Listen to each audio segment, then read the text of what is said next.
పొందుతాము. అవును కదండి.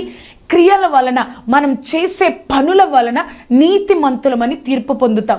ఆదికాండము 22వ అధ్యాయములో దేవుడు అబ్రహాముకి ప్రత్యక్షమై, అబ్రహామా, నీ ఒక్కగానొక్క కుమారుణ్ణి నువ్వు నాకు ఇవ్వాలి, నేను మొరీబా దేశానికి వెళ్ళి అక్కడ చూపించే పర్వతం దగ్గరికి వెళ్ళి నీ కుమారుణ్ణి నువ్వు బలివ్వాలని చెప్పినప్పుడు ఆ యొక్క తెల్లవారగానే ఆ కుమారుణ్ణి, దాసుల్ని తీసుకొని అబ్రహాము 3 రోజులు ప్రయాణమయ్యాడంట.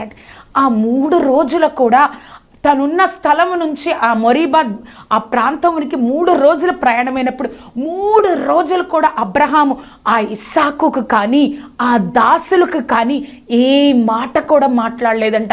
దేవుడు ఈ విధంగా బలీమని చెప్తున్నారు, దేవుడు కార్యం చేయమని చెప్తున్నారు. లేచి దేవుడు తనతో చెప్పిన చోటుకు వెళ్ళాను. 4వ వచనం అండి. 3వ నాడు అబ్రహాము కన్నులెత్తి దూరము నుండి ఆ దేశమును చూచి